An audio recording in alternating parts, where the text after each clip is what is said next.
بسم اللہ الرحمن الرحیم. اس وجہ سے ان کے اوپر وہ چادر آگ بن کے لپٹی ہوئی ہے. تو تمہارے بابے کہتے ہیں ہم قبروں کے اندر کے حالات دیکھتے ہیں، صحابہ کو تو سامنے والی حالت نظر نہیں آئی.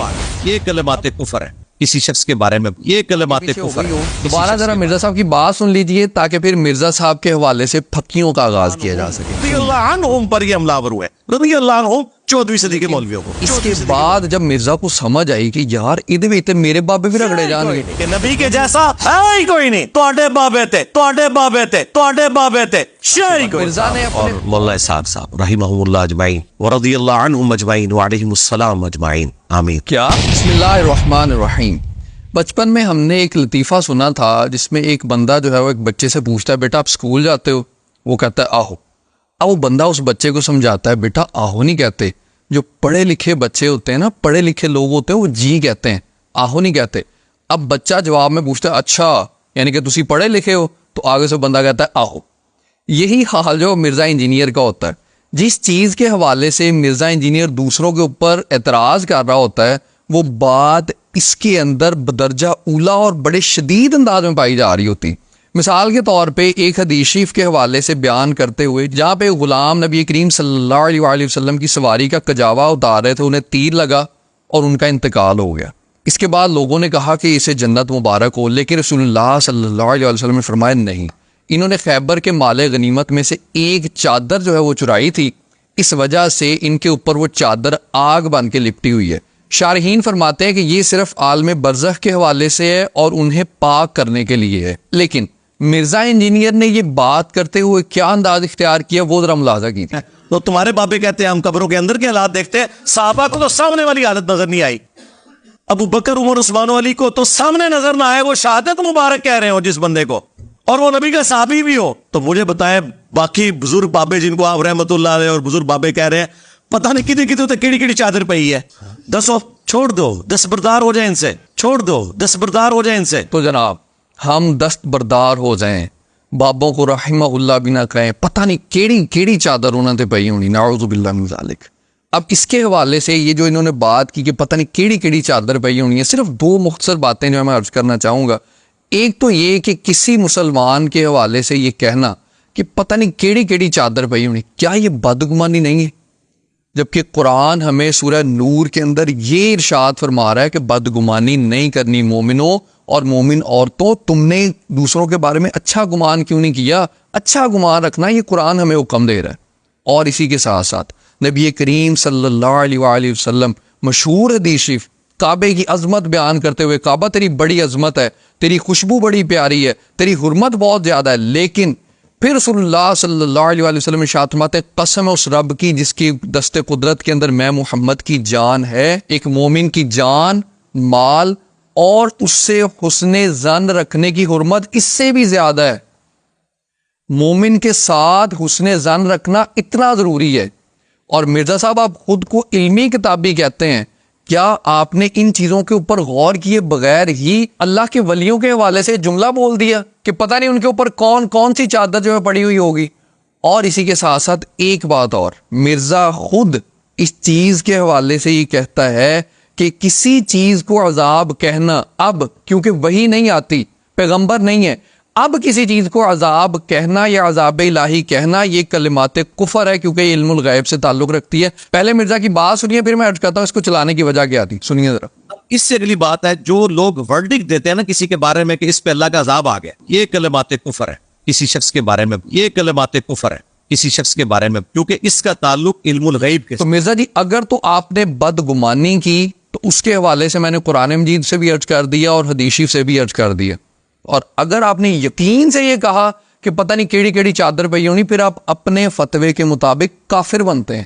اور ایک طرف آپ یہ بات کر رہے ہیں کہ بابوں کو قبروں کے حال نہیں پتا، صحابہ کو نہیں پتا چلا، ابو بکر و عمر و عثمان و علی رضوان اللہ تعالی علیہم اجمعین کا نام لے کے آپ کہہ رہے ہیں کہ انہیں پتا نہیں چلا. اگر آپ کو ہمارے بزرگوں کی قبروں کے حال کا پتہ چل گیا تو پھر اس کا مطلب یہ کہ آپ اس اعتبار سے صحابہ سے افضل ہو گئے. اور اگر پتہ نہیں چلا، آپ نے صرف بدگمانی رکھی، تو پھر قرآن مجید کی اس آیت کی زد میں بھی آئے اور نبی کریم صلی اللہ علیہ وسلم کے فرمان کی زد میں بھی آئے. این ممکن ہے بات وہ آپ کے ذہن سے تھوڑی سی آگے پیچھے ہو گئی ہو. دوبارہ ذرا مرزا صاحب کی بات سن لیجئے تاکہ پھر مرزا صاحب کے حوالے سے پھکیوں کا آغاز کیا جا سکے. سنیے. تو تمہارے بابے کہتے ہیں ہم قبروں کے اندر کے حالات دیکھتے ہیں, صحابہ کو تو سامنے والی حالت نظر نہیں آئی. ابو بکر عمر عثمان و علی کو تو سامنے نظر نہ آئے, وہ شہادت مبارک کہہ رہے ہو جس بندے کو, اور وہ نبی کا صحابی بھی ہو. تو مجھے بتائیں باقی بزرگ بابے جن کو آپ رحمت اللہ علیہ اور بزرگ بابے کہہ رہے ہیں, پتہ نہیں کتنی کتنی کیڑی کیڑی چادر پئی ہے, دسو چھوڑ دو, دستبردار ہو جائیں ان سے. اور صرف یہی نہیں, مرزا صاحب اس چیز کے اوپر بھی بڑا شدید اعتراض کرتے ہیں کہ بھئی 14ویں صدی کے لوگوں کو رضوان اللہ علیہم رضی اللہ عنہم, یہ کیسی بات ہے, یہ بھی ذرا سن لیں. اور 14ویں صدی کے مولویوں کو رضی اللہ عنہم پر یہ حملہ آور ہوئے, رضی اللہ عنہم 14ویں صدی کے مولویوں کو, 14ویں صدی کے مولویوں کو. تو جناب اب آغاز ہوتا ہے مرزا صاحب کے لیے پھکیوں کا. ہم تو اپنے بزرگوں کو رحمہ اللہ بھی نہ کہیں اور بزرگوں سے دستبردار ہو جائیں, اور اسی کے ساتھ ساتھ ہم تو اپنے بزرگوں کو اعلیٰ حضرت کو رضی اللہ بھی نہ کہیں کہ بھئی مرزا صاحب جو کہہ رہے ہیں کہ 14ویں صدی کے بزرگوں کو جو ہے وہ رضی اللہ. اب مرزا صاحب اپنے استادوں کا تذکرہ کرتے ہوئے, اور کیا آپ لوگوں کو یاد ہے کہ مرزا انجینئر سٹارٹ میں جب یہ نعرہ لگایا کرتا تھا نا کہ بابے تے شے کوئی نہیں, تو سمپلی یہی کہا کرتا کہ بابے تے شے کوئی نہیں. ذرا ایک باری مرزا کا وہ جملہ سن لیں. بابے تے شے کوئی نہیں, کیا نبی کے جیسا ہے ہی کوئی نہیں, بابے تے شے کوئی. لیکن اس کے بعد جب مرزا کو سمجھ آئی کہ یار ادھے وچ تے میرے بابے بھی رگڑے جان گے, تو ہن مرزا نے جملہ بدل کے کی کر لے, تواڈے بابے تے شے کوئی نہیں. وہ سن کہ لیں. نبی کے جیسا ہے ہی کوئی نہیں, تیرے بابے تے شے کوئی نہیں, کہ نبی کے جیسا ہے ہی کوئی نہیں, تواڈے بابے تے شے کوئی. مرزا نے اپنے کون سے بابے بچانے تھے وہ آپ کو عرض کر دیتے ہیں. مرزا اپنے 5 اساتذہ کے نام بتاتے ہوئے پہلے ان کے نام لیتا ہے اور اس کے لاسٹ میں ان کے لیے دعائیہ کلمات کون سے کہتا ہے وہ ذرا سنیے. پانچ باغ کی نسبت میں, یعنی ان کی نسبت سے میرے بھی 5 استاد ہیں, ڈاکٹر اسرار صاحب, پیر نصیر الدین صاحب, اور اس کے بعد شیخ زبیر لزئی صاحب, اور ثاقب اکبر صاحب, اور مولانا اسحاق صاحب رحمہم اللہ اجمعین ورضی اللہ عنہم اجمعین وعلیہم السلام اجمعین آمین. کیا مرزا جی کیا کہی جا رہے ہیں؟ رضی اللہ عنہ رضوان اللہ علیہم اجمعین علیہم السلام اجمعین, دوبارہ کہیے گا ذرا. صاحب رحمہم اللہ اجمعین ورضی اللہ عنہم اجمعین وعلیہم السلام اجمعین آمین. لیں, یہ وہی والے مرزا صاحب ہیں جو ہمیں کہہ رہے تھے کہ بابوں سے دستبردار ہو جائیں, اور یہ وہی والے مرزا صاحب ہیں جو کہہ رہے تھے کہ 14ویں صدی کے مولویوں کو جو ہے وہ رضی اللہ عنہم. ایک باری دوبارہ ذرا وہ جو انہوں نے دعائیہ کلمات کہے نا, علیہم السلام اجمعین اور رضوان اللہ علیہم اجمعین, وہ ذرا ایک بار دوبارہ سنیں. ڈاکٹر اسرار صاحب, پیر نصیر الدین صاحب, اور اس کے بعد شیخ زبیر لزئی صاحب, اور ثاقب اکبر صاحب, اور مولانا اسحاق صاحب رحمہم اللہ اجمعین ورضی اللہ عنہم اجمعین وعلیہم السلام اجمعین آمین. لے تو مرزا جی پہلی بات تو یہ کہ امید ہے پہلے پھکے کے ساتھ ہی طبیعت بالکل صاف ہو گئی ہوگی, لیکن پھر بھی ایک چھوٹی سی خوراک آپ کو مزید دے دیتے ہیں تاکہ طبیعت بالکل صاف ہو جائے آپ کی.